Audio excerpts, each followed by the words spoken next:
Picture ka. Hi guys! Welcome back. So, natuloy kami dito sa Manila. Natuloy kami. Wala yung doktor ko na naman. So, kasama siya sa government employees na walang pasok. Eh, hindi naman siya dapat kasama sa non-vital. Kasi doktor siya. So, dapat may pasok siya. Eh, walang clinic. Anyway, walang clinic.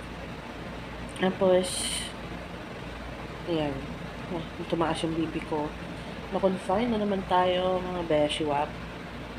So, this is my second time na na-confine for observation. So, hindi naman nila ako nabitan ng catheter. And no IV. Wala akong IV. So, sana 24 hours lang observation, 48 hours observation. Dahil bumabagyo na, dito kami magbabagyo. So, wala ako ngayon sa solo room. So, libre to for employee. Ayan. Kita nyo ba? So, 3 kama. Pero, solo namin yung kwarto. Kasi walang pasyente. And all. So, lumabas lang si Habi para bumili ng makakain namin. And 150 na guys. Ang last kain ko pa is kanina. Tinapay at itlog. Kaninang 5 a.m. Ito yung view ko guys. Ayan. Medyo ka-nice naman yung view ko for today. Diba? Yan yung kama. Wala nga lang TV. Talagang hindi uso TV dito. Ayan.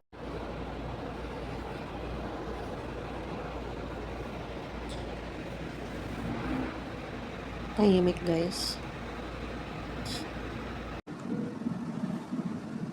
Baradong ilog. Wala akong kasama.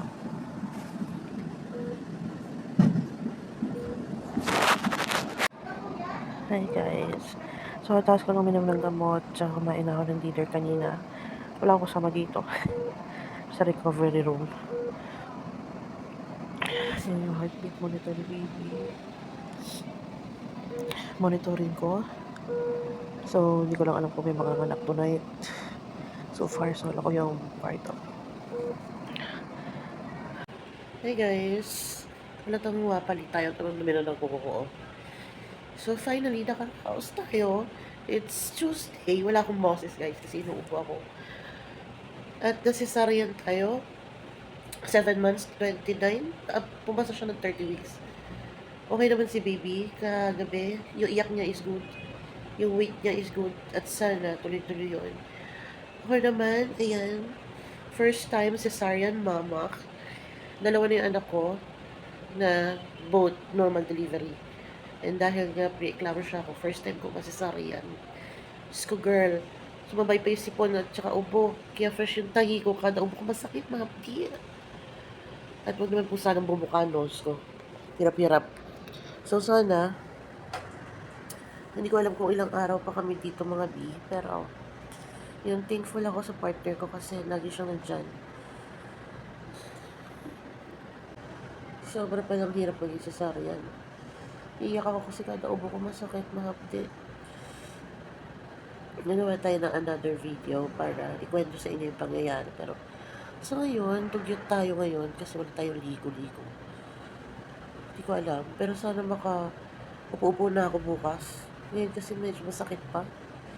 Kasi inuubo ako. So, medyo masakit yung mahapdi yung tahi.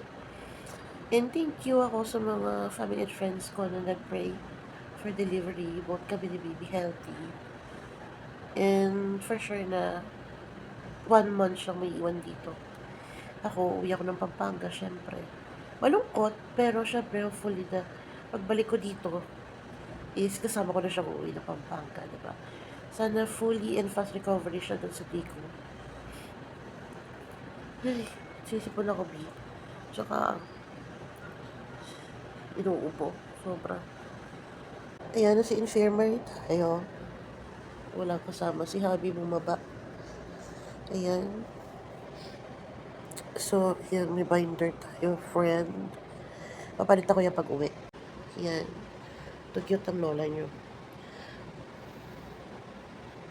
At least nakaraos na. This is the food.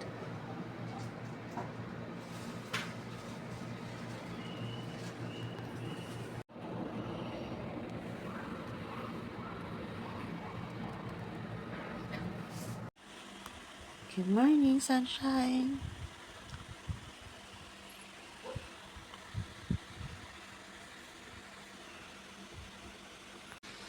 Good morning, guys. It's Monday. It's August 4, 6:15.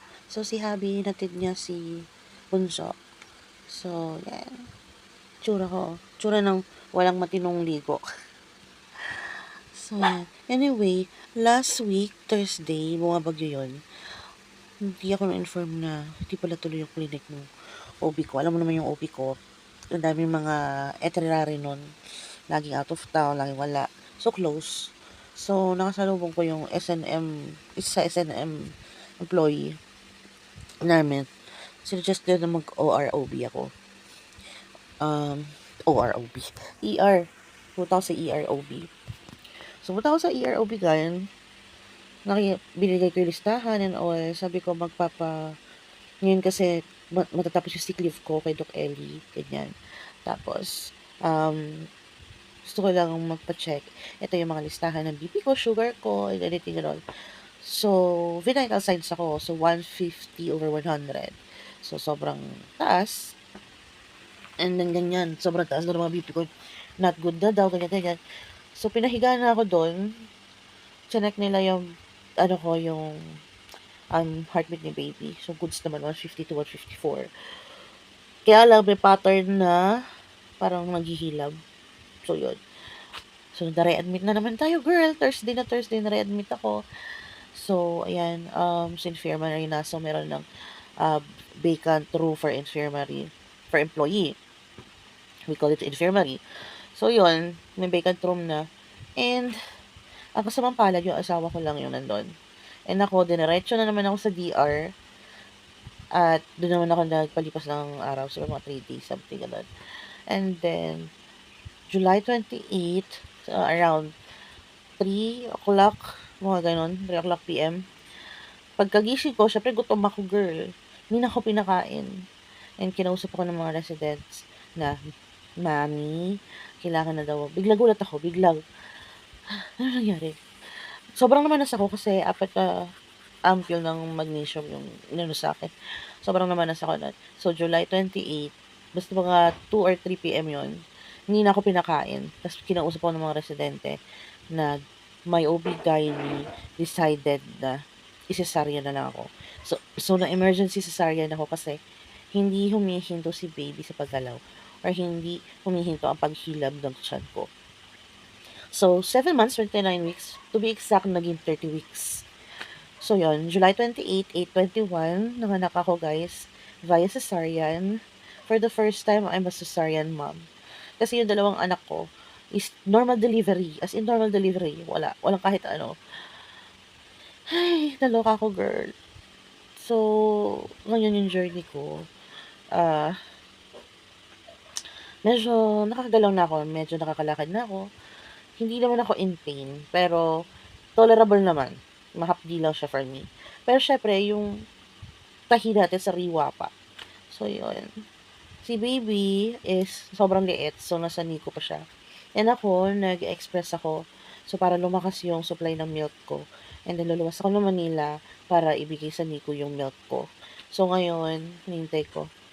Nagpabila ako kay hubby ng pagkain. Hindi naman kasi kailangan na puro sabaw ang kainin nyo. Ang totoo niyan is, kahit anong kainin mo, basta delicious, basta healthy, makakapag-produce ka pa rin ng milk. Kahit anong pagkain yan, guys, hindi kailangan, yun, di ba? Kasabi lang naman tanda yun eh, magsabaw ka ng magsabaw para dumami yung, yung gatas mo. Minom ka ng Milo. Milo, yes. It's facts. Tapos, meron pa, guys, teka lang, silaw ako. Ayun, yan, inom ka Milo. Totoo dito, ginagawa ko yun, Milo. Pero dapat, hindi water ang gamitin mo. Kumuha ka ng malunggay, kung may malunggay sa paligid mo, pakuluan mo. Yun yung gawin mong, pantubig doon, alternate. So, andyan na sila. Kakain muna ako, guys, ng breakfast kasi inom ako ng mga gamot ko.